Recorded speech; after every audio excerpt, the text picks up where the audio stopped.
The McAlvany Weekly Commentary, covering monetary, economic, and geopolitical news events.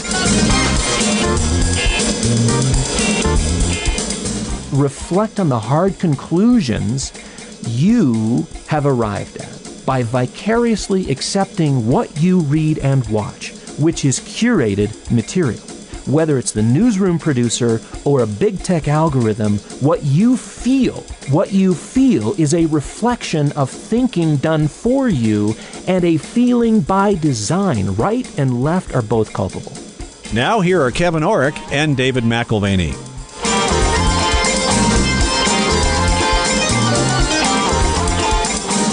Welcome to the McAlvany Weekly Commentary. I'm Kevin Orrick along with David McAlvany. David, you know, one of the things that we value the most with this program is talking to people who may not always agree with us so that we can listen to other ideas. And I've watched the country here over especially the last few days, and there's a fear. There's a fear of speaking what you believe because you may be censored or you may lose your job. And so, I was thinking about it in an abusive relationship. Oftentimes the abuse comes from one person basically inflicting their views on another and not allowing the other to have a voice. What do you think? Yeah, it seems that there's a difference between those who seek truth and those who wish to establish power. I suppose they're not mutually exclusive, but it would in practical terms appear that way, where looking to establish power is at the expense of seeking truth. It's no longer the first priority. And so you do see a unique dynamic today socially. Yeah, it really has been hitting me over the last week, too. The true enemy, we have to know who the true enemy is. The left is not the enemy of the right, and the right should not be the enemy of the left, per se. The enemy right now is those who are shutting the voice down. And you said something last night that I think is it's worth repeating. Valuing voice is an antidote to dehumanization. What we're seeing is the dehumanization of two sides, but it's because the voice is being shut down. And so I'd like to talk about that today, Dave, but why don't we get the markets out of the way? Because there are some things going on in the markets that are worth talking about. But I want to get back to this voice that's been shut down. Absolutely. As for the markets, there are 1,000 things to discuss, and they're important. But I think they do pale in comparison to the potential missteps afoot in the areas of social and political engagement. Jim Deeds called me, and he talked about how Treasury yields had topped 1%, and he drew me to Bloomberg just to look at the commodities, and he said, Kevin, do you see what's happening? Interest rates are rising. People are moving out of cash, and they are moving into commodities. And he says, this is the sign of inflation. Now, what do you think, Dave? Well, I think some of the highlights, the 10-year Treasury broke out to 1.17%. It's a 20% move in less than a week. That is very significant. You've had radical volatility, which has lifted stocks to all-time highs. Even as you've had insider selling spike, margin debt exploding to all-time highs, which is a leveraged speculation on the continued price move higher in the equities markets. And the investment world has begun to recalibrate to a new investment context. And I do think inflation is that theme, gaining momentum, which I think the net effect will be a major asset class recalibration and a rotation, which I think is already afoot. You know, we've seen gold over this last week drop, but gold and silver, I mean, that is where you go, not just for deflation or not just for instability, but for inflation. So gold and silver, the relevance of gold and silver hasn't changed, has it? They're as relevant as ever. And they reached support along major moving averages. Last week's price dynamics were suggestive of a deliberate hit. In other words, some price manipulation. And there was major impact trading, which is a colloquialism for manipulation, major impact trading in both stocks and gold in support of a Biden and blue wave narrative, you know, that the blue wave is good for stocks. Do you agree with that? I mean, the blue wave, good for stocks? Not true, in our opinion. I mean, so here's the things that would be good for stocks. The free flow of capital, excessive monetary policy, excessive fiscal policy is going to get speculators' juices flowing. There's no doubt about that. But then there comes the sort of balancing act between getting what you want on the front end and ultimately paying a price for that in the end. I guess what you had this last week is the narrative creation and the perpetuation dynamics, which are very easy to game in the age of algorithms and model trading. So I think it's important to be careful. It doesn't reflect what's next, these activities in the stock market. What is next? I think for that, we have to watch the bond market. We have to watch the dollar and how those two markets trade over the next 6 to 12 months for a definitive view.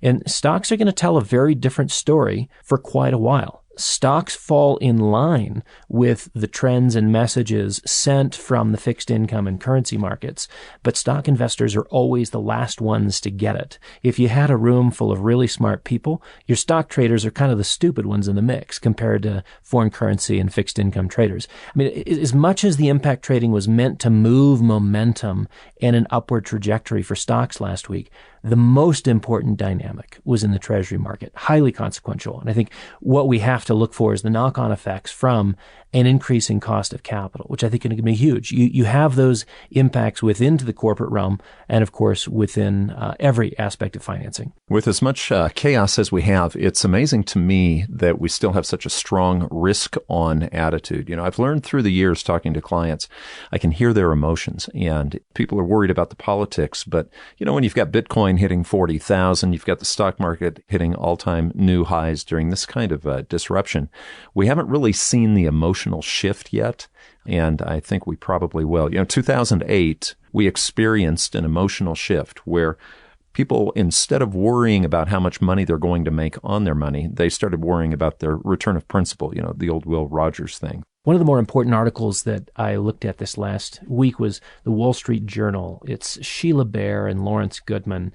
And I've met and talked with Lawrence before, and Sheila Bair, of course, was head of the FDIC during the last major financial crisis. They put together an opinion piece in the Wall Street Journal January 6th titled "Corporate Debt Relief is an Economic Dud." I think it's must reading. You have to consider the footprint of the Fed in this particular market environment and what the knock-on effects are, again, of the cost of capital. And when you begin to play with the cost of capital, you begin to influence investor behavior, speculator behavior. And to hear from the head of the FDIC and Lawrence Goodman, who's president of the Center for Financial Stability, a really key article to hone in on this week. One of the things I love about this show, Dave, is the guests that we can have on, the people that we can reference. You know, I just referenced Jim Dietz, who's nearing 90 years old. You know, he's been a stockbroker since the 60s. When he calls, I listen because it was like Howard Onstad up until about May of last year when Howard passed. He passed in 2019.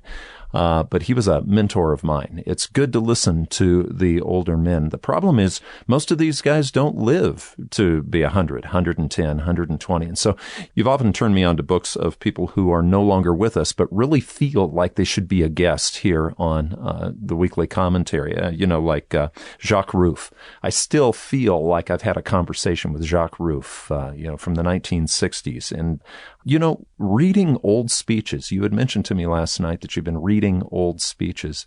These are men who are no longer here, but we really probably would have enjoyed having as guests so that we can really hear their thoughts. You know, when Martin Luther King Day rolls around, it's pretty common for me to read a speech for my kids. There's such drama and there is such power in those words and his ability to communicate. And, you know, for perspective, sometimes I will read old speeches, and particularly when there's crazy currents stirring at a cultural level, and there seems to be just a feel of danger lurking everywhere. I find an insightful or impassioned or a subject-specific message. It brings some clarity to the current context, even if it's completely unrelated.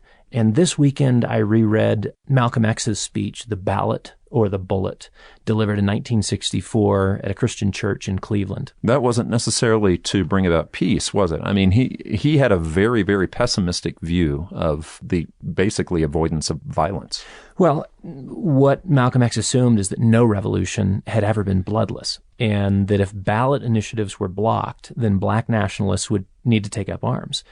3 months later, you get violent riots breaking out in New York and a variety of other states. Ironically, Philadelphia, the city of brotherly love. Right. And so I look at these speeches, and it's all for perspective. Well, you turned me on to Václav Havel, who probably disproved Malcolm X's theory on that because there was the Velvet Revolution that he was a key part of. I invited Havel to be a guest on the commentary, and I didn't know at the time that he was dying of throat cancer. And so he kindly said he's not doing any public interviews anymore. And that's one of those sort of lifetime opportunities I feel was missed. But you're right, Václav Havel and the Velvet Revolution in Czechoslovakia, that was November 1989.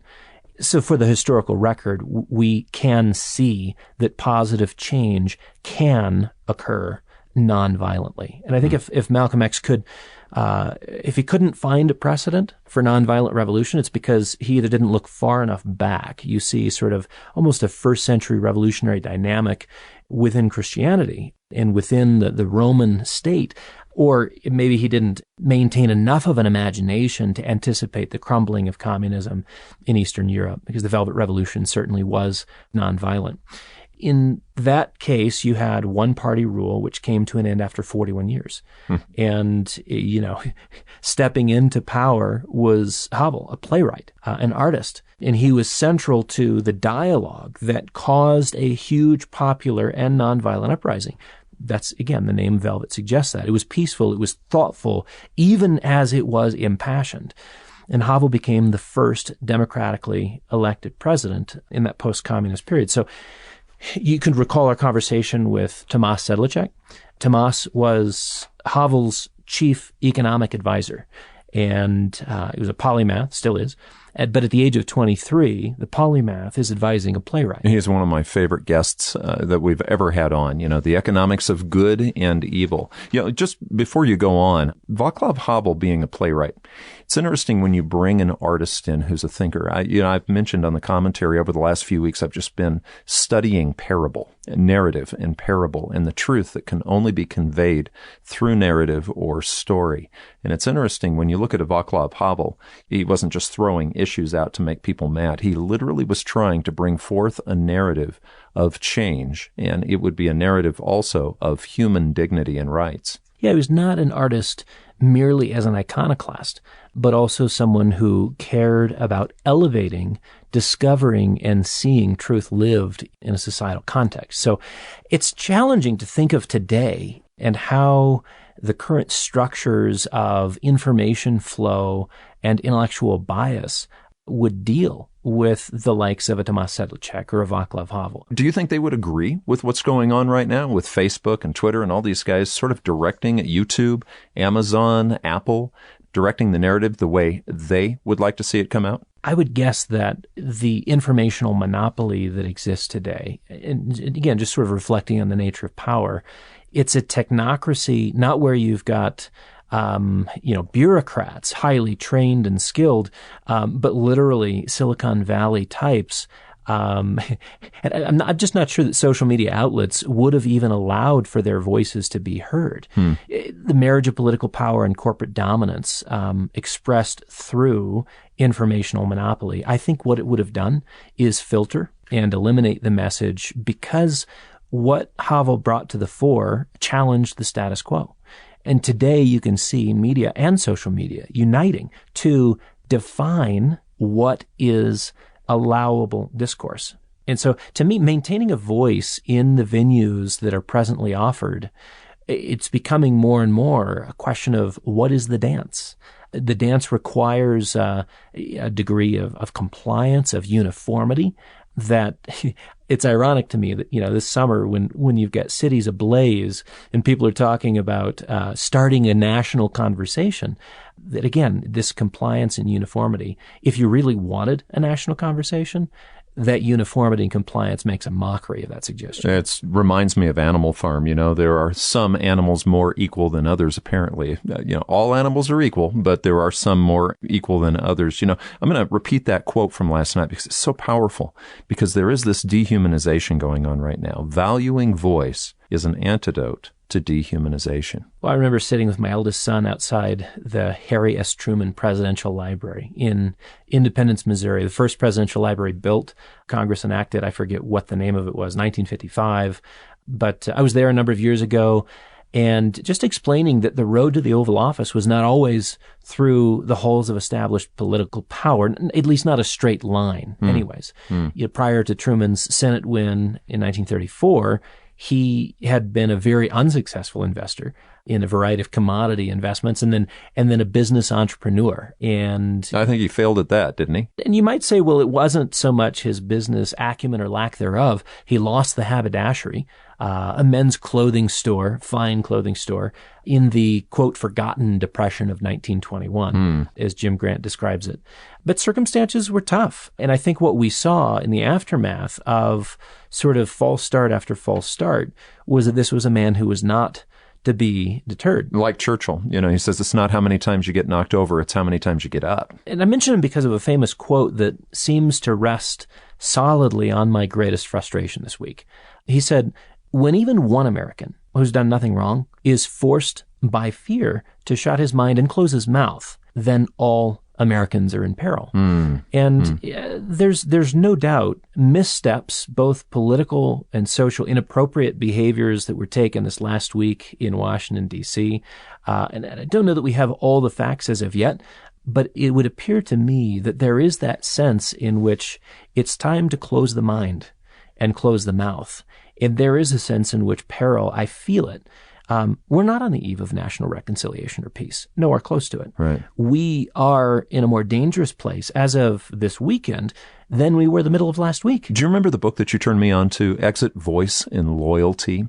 When the voice is shut down, there's horrible, horrible ramifications. Yeah, and for those of you who don't know Albert Hirschman, whether it's The Passions and the Interest or Exit, Voice, and Loyalty, I would read anything that he's written. It's not easy reading, but it's very insightful.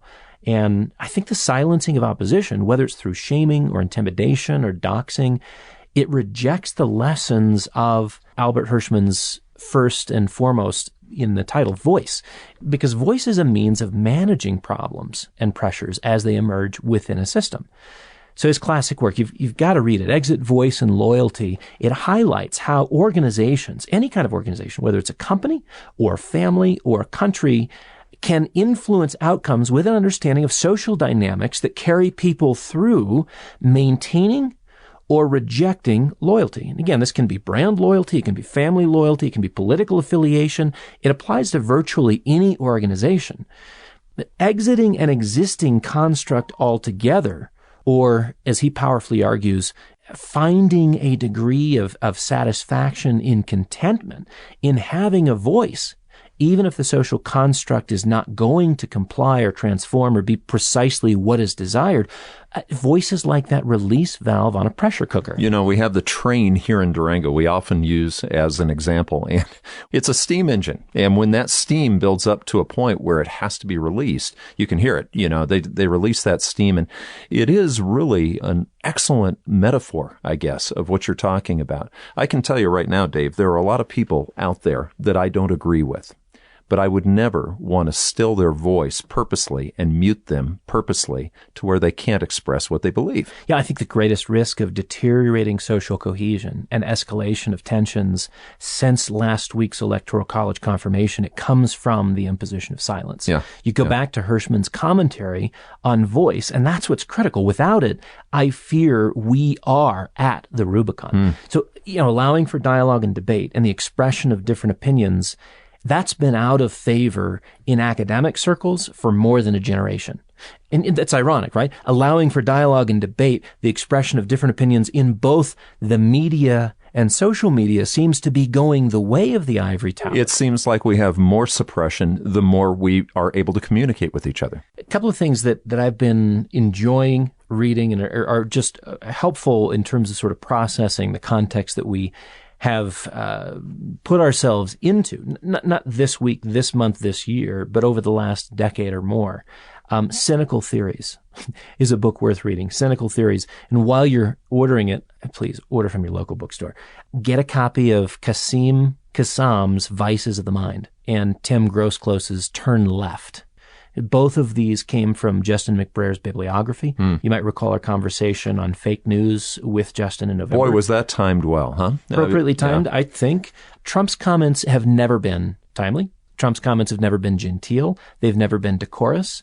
And clearly, neither the context nor the rhetoric he used last week was well thought out. So after 4 years, you would think we would know what to expect. Yeah, but don't you think we should be allowed to make that decision ourselves instead of just putting a mute on it? I think when we see sort of the left-leaning political apoplexy and the media's treatment of last week's events in contrast to 9 months of social chaos, rioting, violence, burning, and looting in the name of Black Lives Matter, we have a testament to the Pravda-esque nature of traditional and social media. Mm-hmm. What is acceptable violence and what is unacceptable violence has been defined by television commentators with degrees in radio, television, and film, and not by philosophers and ethicists debating definition and meaning and agency and assumptions and ultimate consequence. The way we're engaged in today's tough issues is dangerous, if only because the skills needed, dare I say the character needed, to understand and to listen and to engage and problem solve, it's lacking. If you go back in time, you have Roger Ailes, former president of Fox News, who said decades ago, while he was working inside the Nixon administration, today television news is watched more often than people read newspapers, than people listen to radio, than people read or gather any form of communication. The reason? People are lazy. With television, you sit, watch, listen. The thinking is done for you. Yeah, and if you think any differently, again, going back to your quote, valuing voice is an antidote to dehumanization. If you think any differently, you're just not allowed to speak. I'm also reminded of Edward R. Murrow. He's one of the greatest in broadcasting. I don't mean to completely disparage the trade, but I do think if you're going to define violence and what is acceptable violence, as they did this summer, and what is unacceptable violence, as they have done in the last 4, 5, 6 days, And I would be willing to say all violence is unacceptable. But what I'm not willing to concede is that news anchors are the new philosophers and ethicists of our day. I don't think they're qualified. Edward R. Murrow, again, one of the great broadcasters, he said, a nation of sheep will beget a government of wolves. And that's what I see. When I hear Roger Ailes from Fox News say that people are lazy, with television, you sit, watch, listen, and the thinking is done for you. What I hear is a generation of sheep being birthed. And from that, we beget a government of wolves. And this is not just the Roger Ailes and the Fox News syndrome. We have Trump derangement syndrome on the other side with MSNBC and CNN and others. It's equal opportunity laziness. And it is a nation, not one side of the aisle, but a nation of sheep, which is begetting a government of wolves. Just process that. Ailes' comment, people are lazy, the thinking's done for you. Reflect on the hard conclusions you have arrived at by vicariously accepting what you read and watch, which is curated material. Whether it's the newsroom producer or a big tech algorithm, what you feel is a reflection of thinking done for you and a feeling by design. Right and left are both culpable. Again, we discussed the difficulty of engaging in current events with Dr. McBrayer. Order his book, Fake News. It's great. But also look at Kassam's critique, again, from his bibliography. Look at Kassam's critique of how we feed the vices of the mind. Review Grosclose, because what he does, you have to appreciate what academic research reveals about today's existing media bias. This is not conjecture. It's rigorous, testable academic research. What you eat and sleep and breathe and drink from the news is a distortion of reality, unintentionally and intentionally distorted. Read the book. It's valuable. Well, and that's one of the reasons I'm really feeling like I need to return to understanding parable, which encases truth no matter what the news is saying. In other words, the truth is the truth at all times. And that's why, Dave, when you go back and read those speeches, okay, Malcolm X, Truman, Solzhenitsyn, when you go back and read these speeches, Martin Luther King, you can go back and say, okay, what's testable truth in what they had to say? In a way, it's the narrative again. And the difference between that and what we're being told to think right now, a lot of it's not true. Yeah, whether it's Malcolm X or Alexander Solzhenitsyn, those classic speeches they're worth studying for their cultural insight, for their rhetorical flair, for the light that they shine even on current events. And you might look this up later, but Solzhenitsyn's Harvard commencement address, titled A World Split Apart. We're talking about social cohesion, and this is certainly more on a grand scale where he's looking at the world, not just a nation. But there's so much to learn. Again, perspective brought from Solzhenitsyn's Harvard commencement address, A World Split Apart. I put it in the category of must read. Just a couple of highlights that I thought would be worth sharing. He says, hastiness and superficiality are the psychic disease of the 20th century, and more than anywhere else, this disease is reflected in the press. Such as it is, however, the press has become the major power within the Western countries, more powerful than the legislative power, the executive, and the judiciary. And one would then like to ask, by what law has it been elected, and to whom is it responsible? In the communist East, a journalist is frankly appointed as a state official. But who has granted Western journalists their power? For how long a time, and with what prerogatives? Yeah, public affairs officers. It's sort of a way of controlling the people. Pravda. There were 3 Pravdas. I don't know if that's still the case, but there was a red one, there was a white one, and there was a green one. And it just depended on how inside you were to the party as to which paper you got to read. Well, appropriately spoken to the graduating class at Harvard, he says, without any censorship in the West, fashionable trends of thought and ideas are carefully separated from those that are not fashionable. Nothing is forbidden, but what is not fashionable will hardly ever find its way into periodicals or books or be heard in colleges. Legally, your researchers are free, but they're conditioned by the fashion of the day.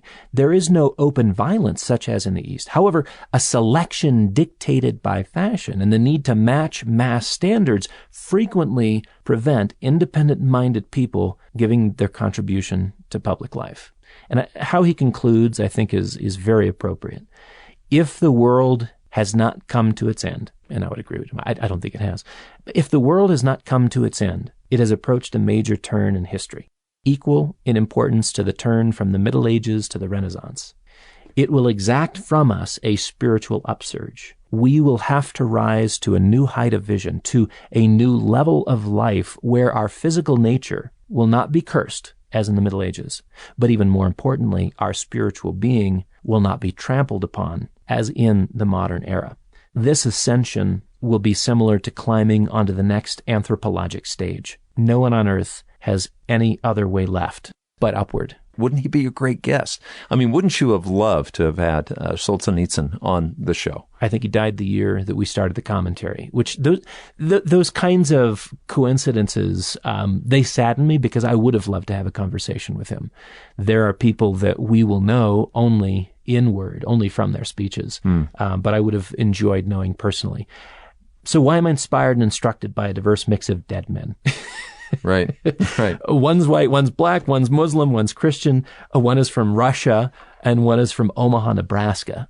You get tensions rise, and in the moment, everyone can feel when tensions are rising. It's like conflict in a marriage. You can feel that you are at a breaking point. The evidence seems clear that you are, and yet, if you did one thing, if you introduced time into the equation, you would see that, as they say, this too shall pass, right? Because every moment of crisis is more intense in the experience than it is in the afterthought and the reflection. Does that make sense? Yeah.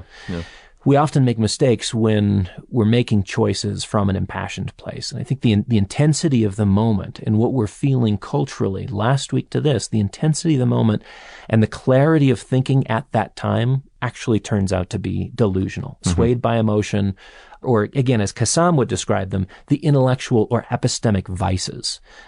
We need perspective. We need perspective. That's the whole point of this 14-year-old, in March, it'll be 14 years, commentary project. Do you think, though, that the people out there even know, the people who are so angry right now, do you think they believe the other side is human? Do you think they really want to see a solution, or are they just mad? Well, and I think that's where, again, if you stirred and asked where my fears are, it's not in current events. I mean, when you see conflict, we see this every day in our house. We've got kids. Kids don't always get along.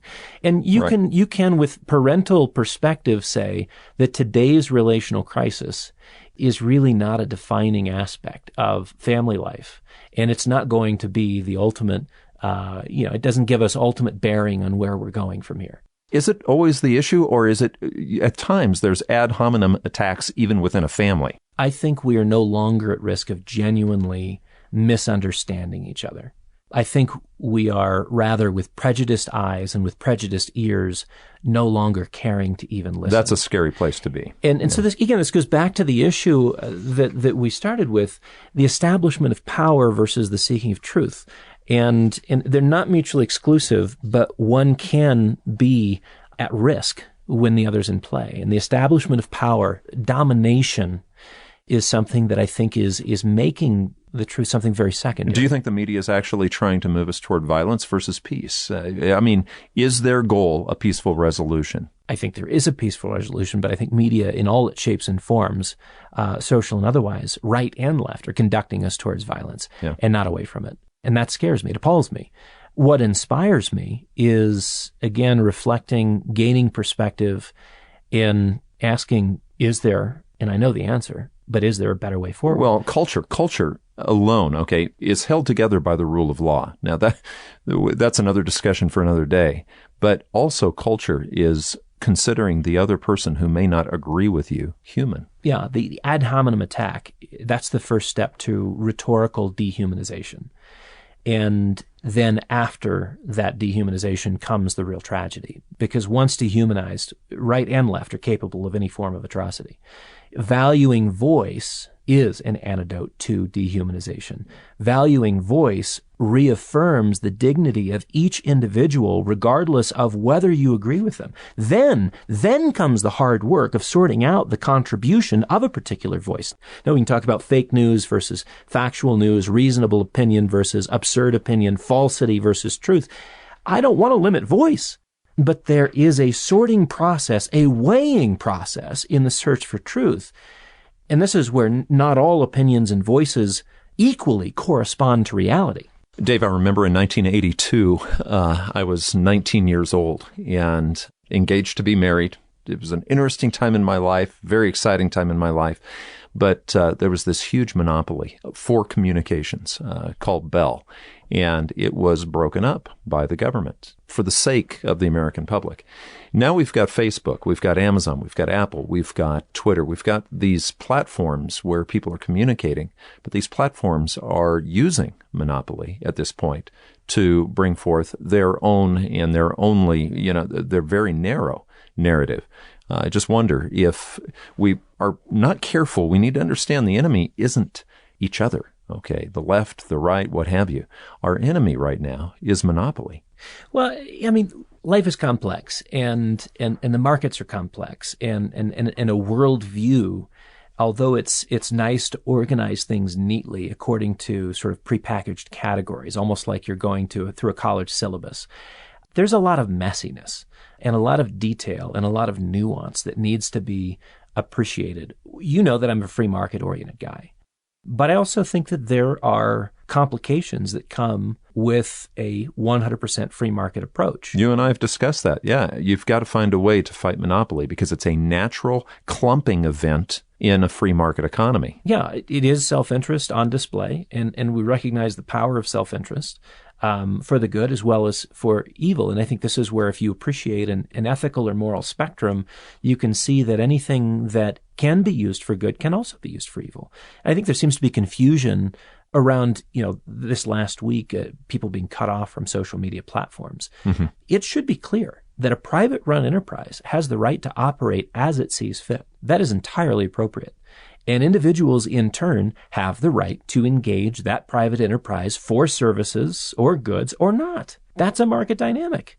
I think it's also a reminder that free enterprise without guidelines and rules tends towards monopoly. Right. So many people love free enterprise so much that they don't see the end from the beginning and would even set aside the need for any regulation. And that was the whole discussion around this not 230 rule, but what is it? Regulation 230.